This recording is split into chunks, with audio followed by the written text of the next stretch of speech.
Hey everyone, this amazing ESO Network show is brought to you by our fine sponsor, Amazon.com.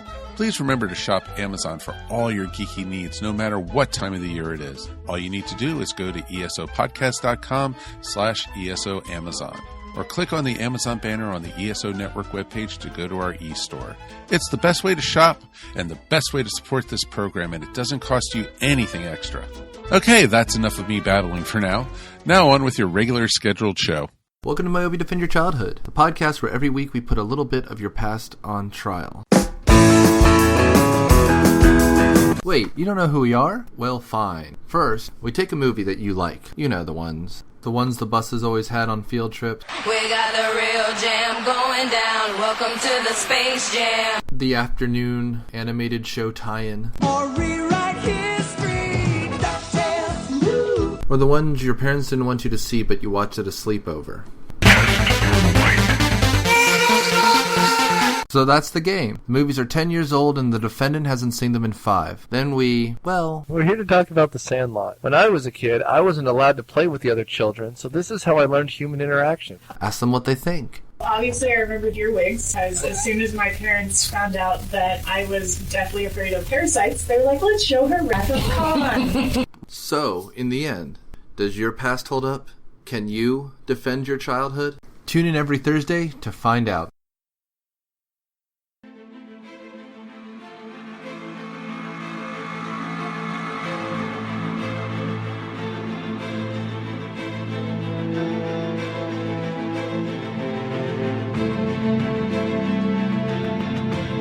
Hello, and welcome again to the Monster Sci-Fi Show podcast.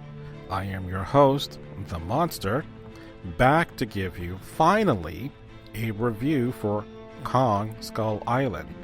So, joining me on my podcast is my wife, which we recorded our conversation earlier. So, just want to give you a heads up, like I've been doing lately, is cursing a lot. So, if you're with kids, or you're listening to this at work, I've been saying this a lot. This is not appropriate, again, for the content. But still, if you're an adult, and you're okay with all the cursing around your kids or at work, you've been warned. So let's get started.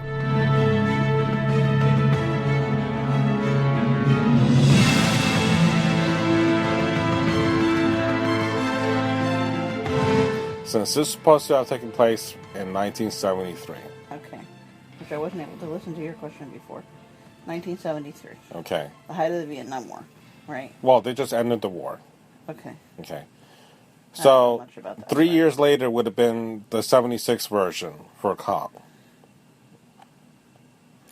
Because this took place relatively close to each other, would you rather... Wait, the other Kong was in 76.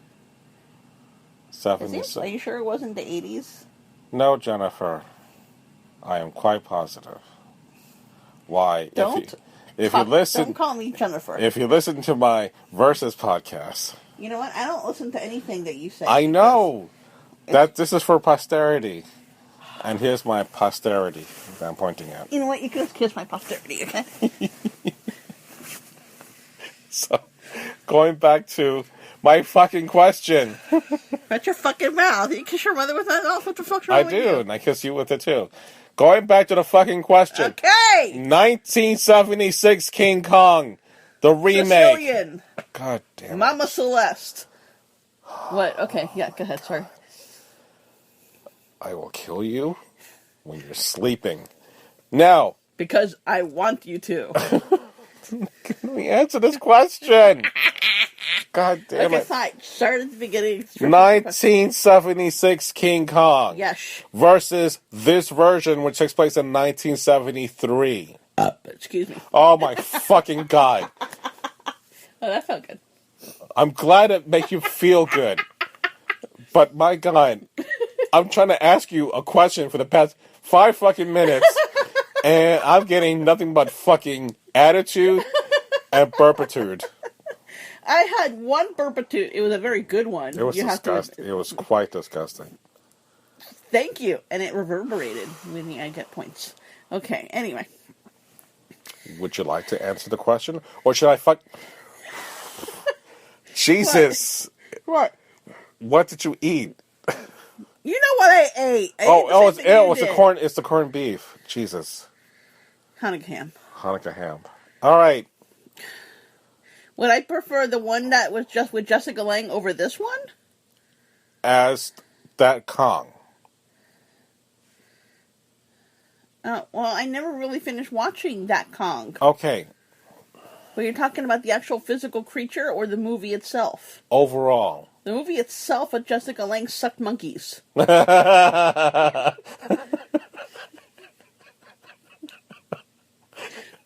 not intended.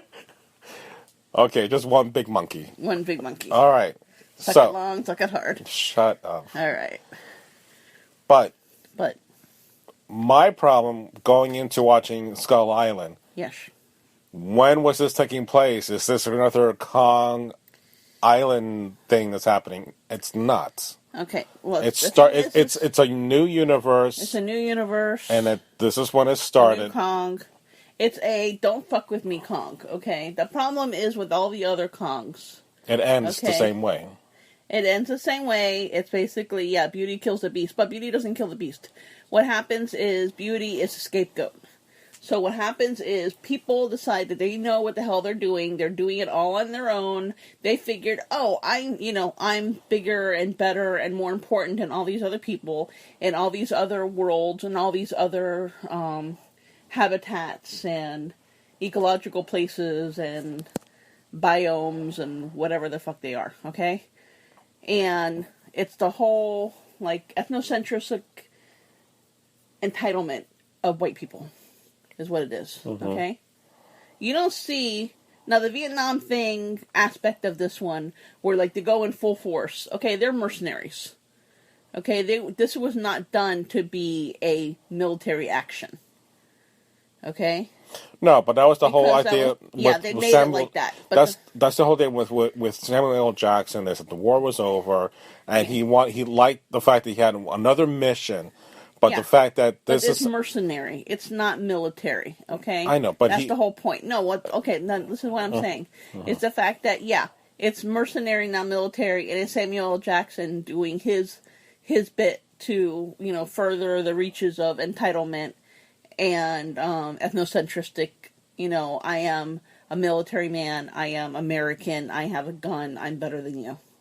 Okay?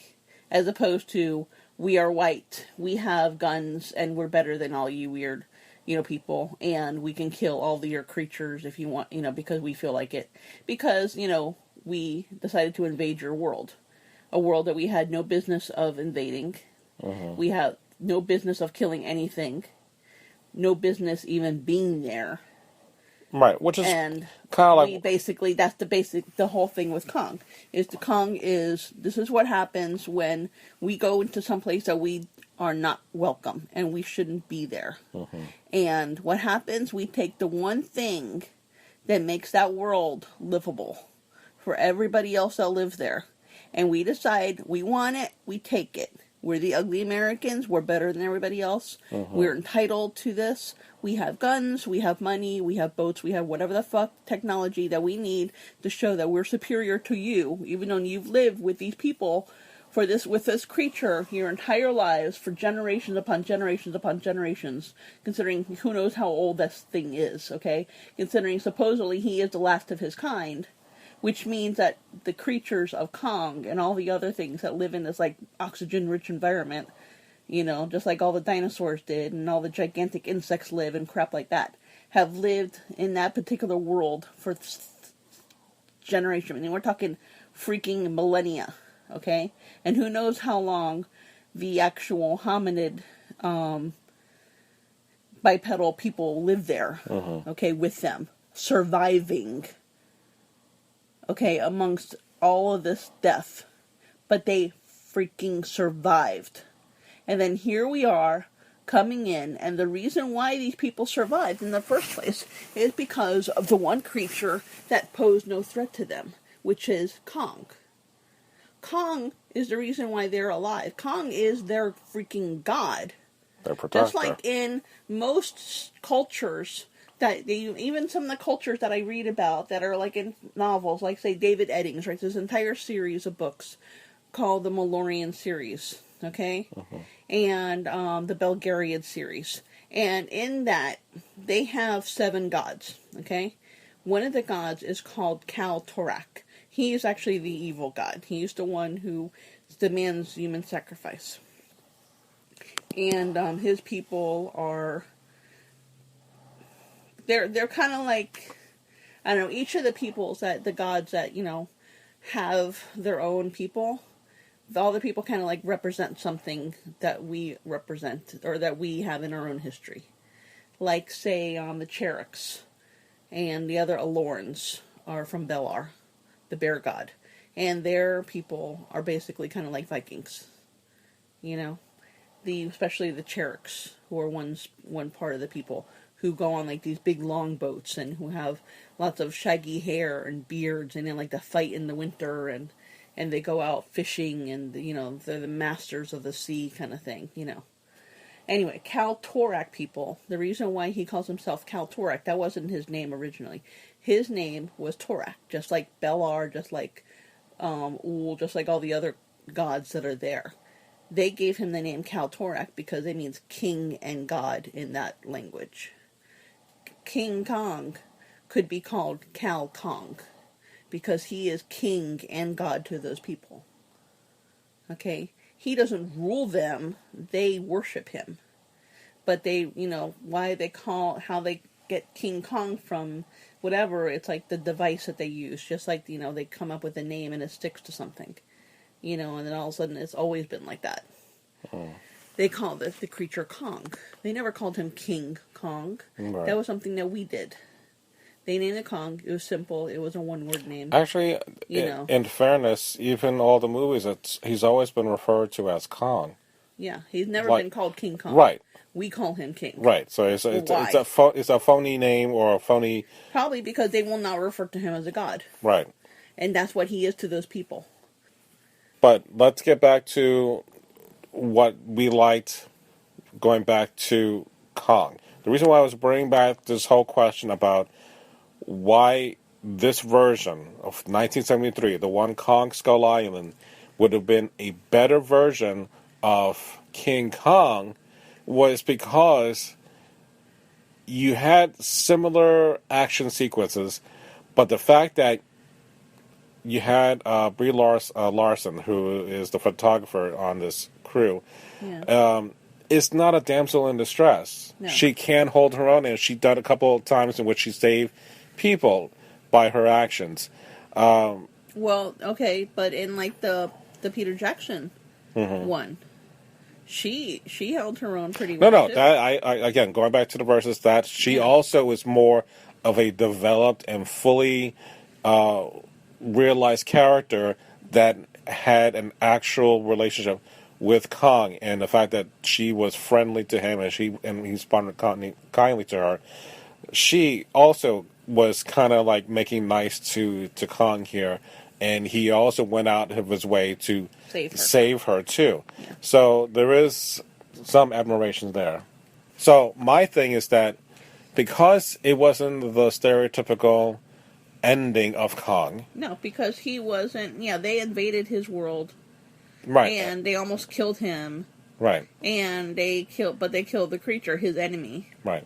So, you know, whatever. So he kind of appreciated that. Mm-hmm. You could see it. Because he didn't go after them afterwards. You know, right. He could have if he wanted to. But like he said, he saved the girl. Right? But the thing is that they didn't take him. They weren't trying to take him. They said, you know... They wanted to kill him. Right. Unlike in all the other ones. In all the other ones, he was the object of their affection. They wanted to capture him. He was the whole reason they lived. Mm-hmm. You know, in the Peter Jackson one, I'm hoping that if Denham's film hadn't gotten destroyed, he would have just left in peace. If he would have gotten all that footage, he might have left it alone.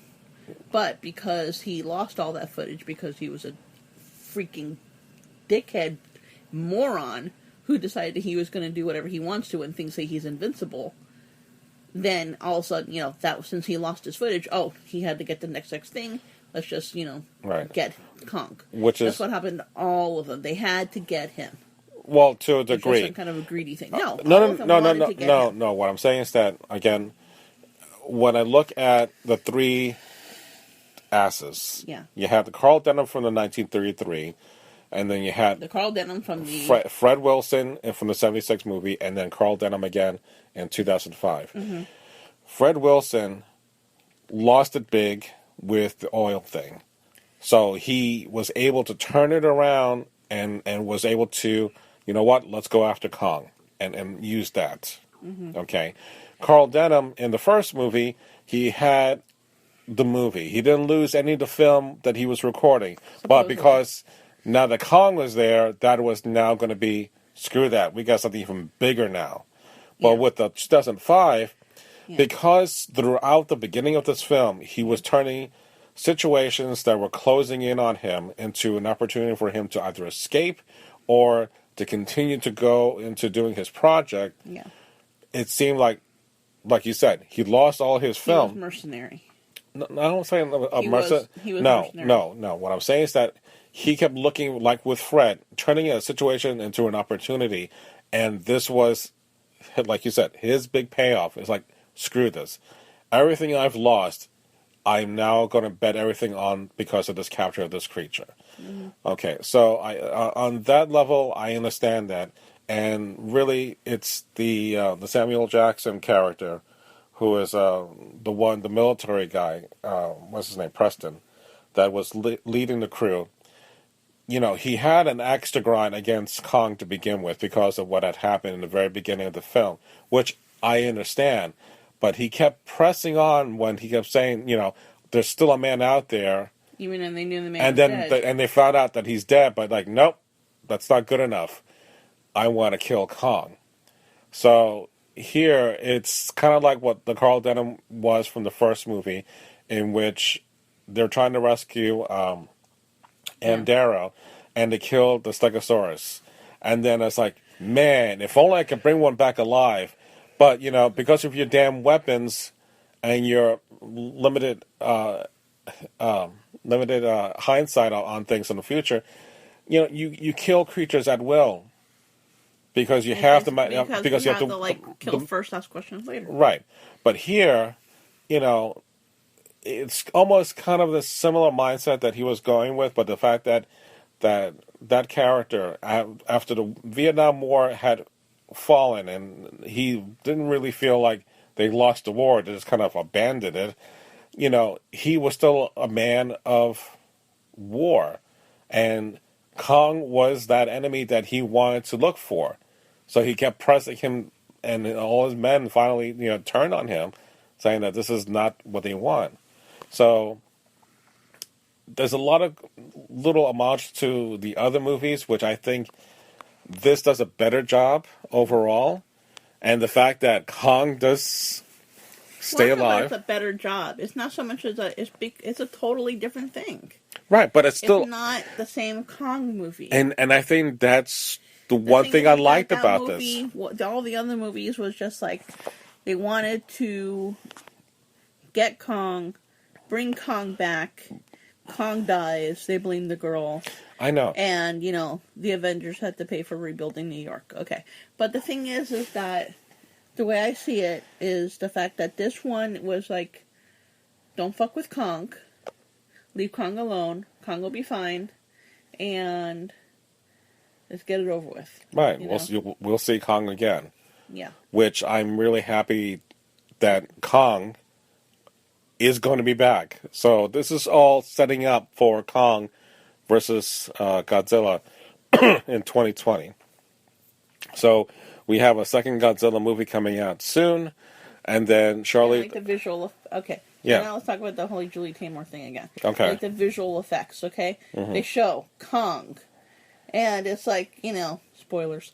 Kong, and then you see his face, and then it's focused on his eyes, and then you see the helicopters, and then you see the burning sun that is his eyeball. Yeah, I get what your reference says. Okay, I see it. And it's like either it's Kong Julie Taymor, or Kong by Quentin Tarantino, or Kong Skull Island, the coolest juicy fruit commercial you've ever seen, or Kong Skull Island, the fucking rock video, when they're going down the boat and they're playing like fucking like, you know, whatchamacallit? I know. Ozzy Osbourne and shit, yeah. you know? It's like Full Metal Jacket, you know, versus Juicy Fruit, you know? Meets like, the Heart of Darkness movie. Meets like, you know, it's like, meets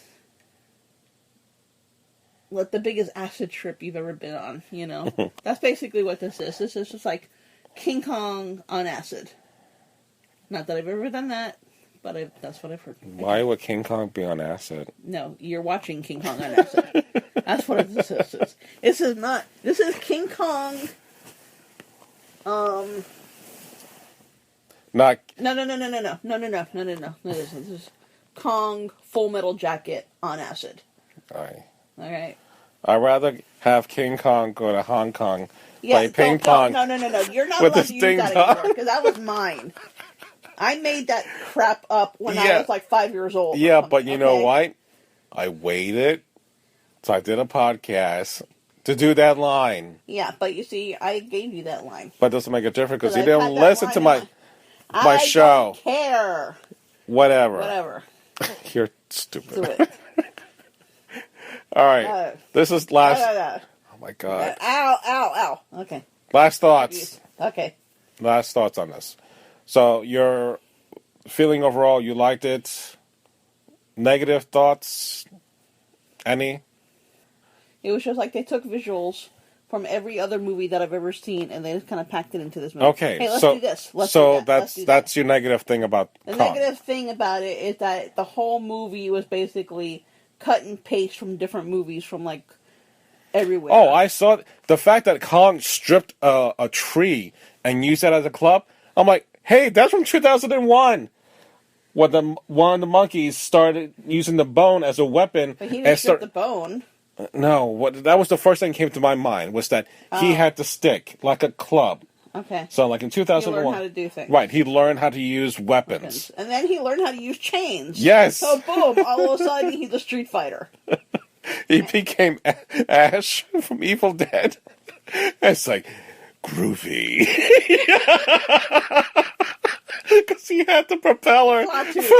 Naratu.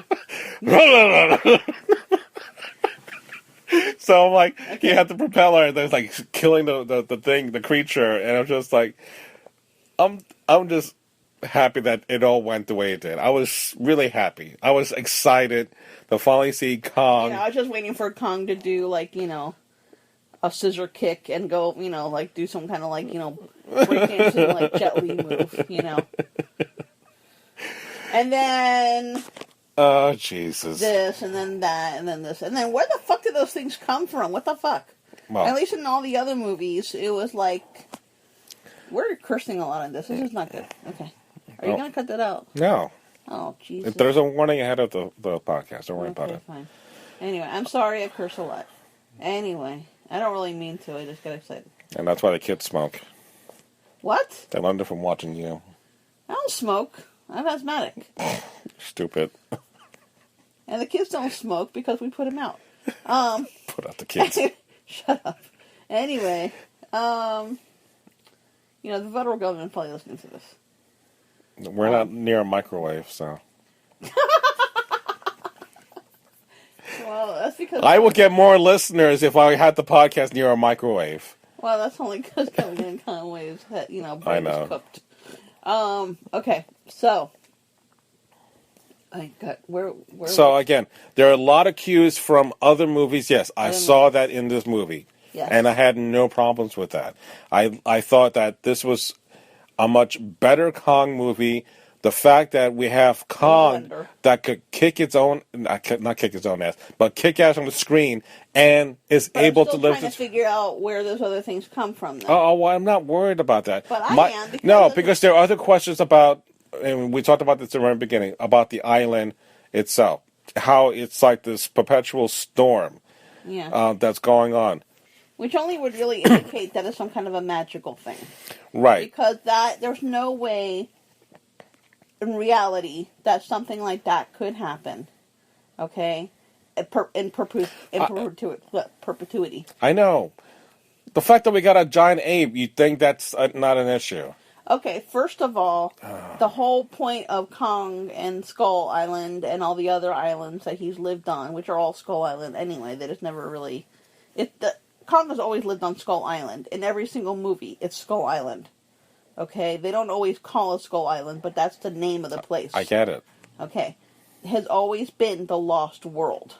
And they've always used those Lost World things. Right. Giant apes, dinosaurs that should have been extinct eons ago, insects that could carry you and your brother away. Okay? Things like that. Okay? Because during the time of the whatever... Cretaceous, Jurassic, Triassic, Mesozoic periods, there was a huge amount of oxygen in the atmosphere, which is why these things lived right. so And large. the documentary that it did for the 2005 version, the pseudo documentary, it kind of explains that, and I understand that, and that's perfect. Okay, but the thing is that those were creatures that were terrestrial of this world. I know. Those other things are not. Jen. Look, everything. The whole idea of the Muto and this was created, organization is that the monsters are real. That's what John Goodman character was talking about. I'm not saying that okay, first of all, the John Goodman character is just basically a cryptozoologist. That's all he is. Okay, It might sound fancy to do the Monarch Corporation or something, which for some god knows reason always reminds me of the Venture Brothers. But anyway. What I'm saying, I'm looking for people that are dressed up like in funny-looking butterfly costumes. Okay, now, no, what I'm saying is I think cryptozoologists have been around for years, too, okay? And they believe that there are creatures like this kind of stuff that still live. Right. But they're not new creatures. They're just creatures that survived whatever extinction went through the world. Right. Those things do not exist in our world. Honey, I'm talking about in the context of this movie. Yes, I know in the context of the movie. It's just that, everything else, it's a totally different world. Okay. But the thing is that this is the same guy who did the Godzilla, the Matthew Broderick Godzilla, right? No. Oh, okay. Then which Godzilla did this guy do? Okay. Isn't it supposed to be kind of based on that? No. What I'm saying is that these are the producers of Godzilla, the one that just happened with Gareth Edwards. Okay, we have Godzilla. I'm sorry. Yeah, you're right. The one with what's his name? Bryan Cranston. Right. Godzilla, not that. Okay. I was getting confused. Okay, but the thing is that Godzilla had been around for hundreds of years too, because the thing is that people refer to him. They know him. Okay. As Right. But the other things, they were buried in the ground too.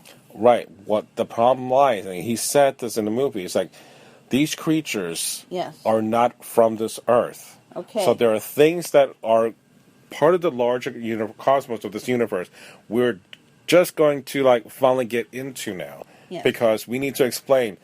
Yes, radioactive fallout created Godzilla or whatever. These creatures that are sucking up nuclear waste for their offsprings or whatever.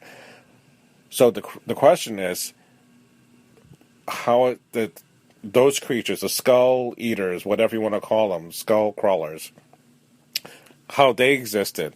Yeah. So that's what we're probably going to find out in the next couple of movies about how this is all being worked out. But again, I'm probably more excited the fact that this, by far, is one of the best Kongs that I've seen to lead up to watching King Kong versus Godzilla. Now, that's something that, even though it's a cheesy, crappy-ass movie...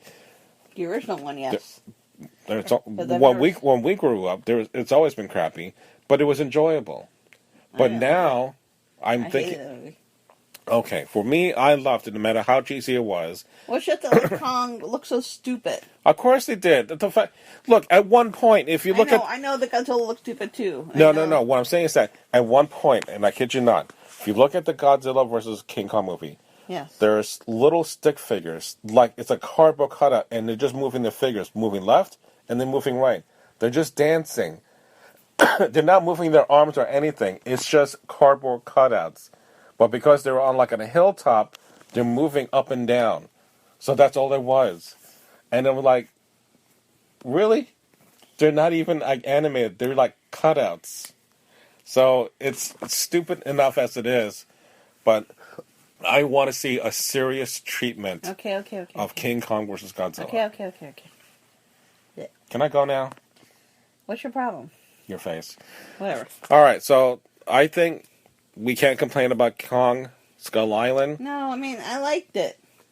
I'm just saying that as I was watching it, I kept thinking of other things. I couldn't just enjoy the movie for what it was, because I kept having these flashbacks to like things like Full Metal Jacket and Okay. You and your juicy fruit. Yeah. All right, so enough of the meows. All right, so there you have it. I say yay, you say okay. Yay. Say okay. Why do I have to say okay? You said okay. All right, so that's it. I'm not saying I didn't like it. I'm just saying, Yeah. Okay, you want a word? What's a word? Meh. Meh. You're meh. Whatever. Bye. I can live with meh. All right, so that ends this portion of the podcast. So before I finish it all together, let me talk about the post-credit scene, which my wife and I failed to mention at all about this. So at the very end, the Tom Hiddleston character and Brie Larson, the photographer, are in some kind of interrogating room, talking about how they'll expose what they may or may not say about the island. But then we get the reveal about Project Monarch. So we see footage of cave paintings in which we do see Godzilla, we see Rodan, we see Mothra, and King Ghidorah. So all of this is connected to Project Monarch, which now King Kong, or Kong, is now connected to that. So setting up now this monsterverse, kind of like Marvel did with their cinematic universe, with their characters. To me, the Godzilla, again, with Gareth Edwards had done, is more like Iron Man from 2008. And then with King Kong going back in time is very much like the Captain America version. So being the first Avenger, so we see Kong being kind of the first monster, but dating back in the 70s. So with all that, it's inevitable that we're going to get a civil war with these two creatures of King Kong versus Godzilla. Or if you're a DC fan, Batman versus Superman. Yeah, I know. No one likes Batman versus Superman. I did, so screw that. So with that all said, I'm very happy the way things turned out. And again, check out my Versus podcast, in which I talked about King Kong from 1933 versus the King Kong from 1976 and versus the King Kong from 2005. So if you love Kong, you like kaiju, please check out my podcast on that. So that's enough of me yammering, and I'm still behind on Logan, and I'll get to that soon enough. But still, this was a really good episode, and I was happy again to get this, to finally see this. That's all that it matters, is finally seeing Kong done in a very fun and great way. So that's it. If you have any thoughts, any comments, any concerns about Kong Skull Island, or anything you want to talk about, please email me at monsterscifishow@gmail.com. You can find me on the various social networks. So, as always, thank you for listening to the Monster Sci-Fi Show podcast. Sci-fi from a certain point of view. Good night.